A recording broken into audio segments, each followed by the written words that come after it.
జగన్నాథం గారు, మీరు 4 సార్లు ఎంపీ అయ్యారు. దాదాపుగా ఉమ్మడి రాష్ట్రంలో తెలుగుదేశం పార్టీలో నేను అనుకోవటం 96లో మీరు మొదటిసారి ఎంపీ అయ్యారు. తర్వాత సబ్సిక్వెంట్గా మీరు గెలుస్తూ వచ్చారు. మొన్న 2014లో ఓడిపోయారు టీఆర్ఎస్లో. అది కూడా తెలంగాణ వస్తున్న అంటే సందర్భంలో ప్రజలందరూ తెలంగాణ కావాలని కోరుకుంటున్న సందర్భంలో మీ ఓటమి మిమ్మల్ని డెఫినెట్గా బాధించినట్టుంది. నేను అనుకోవటం ఒక ఇండిపెండెంట్ దాదాపు 50,000 ఓట్లు దాకా మిమ్మల్ని 56,000 ఏదో ఆటో ఏదో గుర్తు వల్ల దానివల్ల మీ ఓటమికి అది ప్రధాన కారణమైందని అనుకుంటున్నాను నేను. అది అక్షరాల నిజం. అది ప్రజలు మమ్మల్ని తిరస్కరించలేదు, నన్ను ఓడించలేదు. 4,16,020 దాకా ఓట్లు ఇచ్చారు నాకు. కాకపోతే ఏమైందంటే ఇక్కడ సింబల్లో నా కారు గుర్తు పైన దాని కిందనే ఆటో గుర్తు వచ్చింది. ఆటో గుర్తు కొద్దిగా పుచ్చుకోవడం వలన లేదు, కొద్దిగా ఎలివేటెడ్ ఉండి టైర్లు కనపడేసరికి కారు గుర్తు స్లీక్గా ఉంది.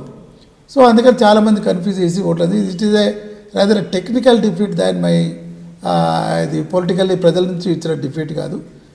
ఒకటి బాధించిన మాట అయితే వాస్తవము. ఎందుకంటే తెలంగాణ ఉద్యమంలో ఫోర్ ఫ్రంట్లో ఉండి లగడపాటి రాజగోపాల్ స్ప్రే చేసినప్పుడు లేదా స్పీకర్ గారి మీద ఆయన ఉద్దేశం ఏంటంటే స్ప్రే చేస్తే ఆమె సృహ పడిపోవడము లేక ఆ ప్రక్రియను పూర్తిగా వెళ్ళిపోతే లాస్ట్ డే రోజు బిల్లు పాస్ అయింది అనుకో, బిల్లు పాస్ కాకపోతే తెలంగాణ ఏర్పడిందని సమర్థవంతంగా ఎన్నుకొని అతన్ని రెక్కలు బట్టి బయటకు ఈడ్చుకొని వచ్చి అంత టీవీలో టెలికాస్ట్ చేశారు. అంతా ప్రపంచమంతా చూసింది.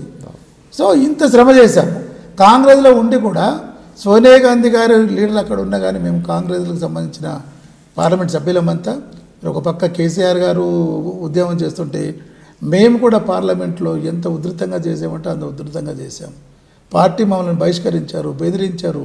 వీటన్నిటి కూడా భయపడకుండా ఆనాడు కాంగ్రెస్ ఎంపీలుగా ఉండి కూడా మేమంతా చేసాం. అఫ్కోర్స్ లాస్ట్ ఒక 6 నెలలు 8 నెలల ముందు నేను టీఆర్ఎస్లో రావడం జరిగింది.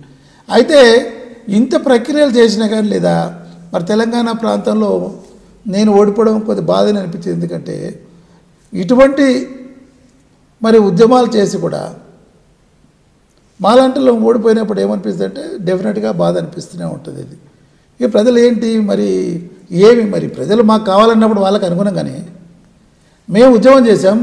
పార్టీ విడిచిపెట్టారంటే పార్టీ విడిచిపెట్టేసి వచ్చాము మేము. మరి అటువంటి ప్రజల ఆకాంక్షలకు అనుగుణంగా మీరు నడుచుకున్నాము. అయినప్పటికీ మీకు విజయాన్ని అందించలేకపోయారు. అయితే కొన్ని వర్గాలు కూడా కాస్త ఇంటర్గా కొద్దిగా కుట్రలు చేసినట్టు కూడా కొంత యాంటీ ఇన్కంబెన్సీ కూడా ఉండొచ్చు. మీరు 4 సార్లు ఎంపీగా ఉన్నారు కాబట్టి నా యాంటీ ఇన్కంబెన్సీ కన్నా ఇక మా పార్టీలో ఉన్న వాళ్ళే కొద్దిగా సెట్ బ్యాక్ చేసినట్టుగా మాకు సమాచారం ఉంది. సరే ఏదేమైనా మనం కారణాలు ఆపాదించలేము. ఇప్పుడు ప్రజల తీర్పేరు అనుకుందాం. నేను బేసికల్లీ చూస్తే మరి టెక్నికల్గానే ఇవ్వడు. కాకపోతే ఇంకా ఎక్కువ ఓట్లు రావాల్సినవి ఉండింది. మరి రానందుకు దానికి తోడు ఇండిపెండెంట్గా ఉన్న ఆటో గుర్తానికి 56,000 ఓట్లు రావడం, నేను ఓడిపోయింది 16,000 ఓట్లే. నంది ఎల్లయ్య గారు ఆయన గెలిచారు. ఆయన 16,000. సో డెఫినెట్గా ఇది బాధించిన మాట వాస్తవమే. కానీ ప్రజా తీర్పును మనం ఎప్పుడూ గౌరవించవలసిందే.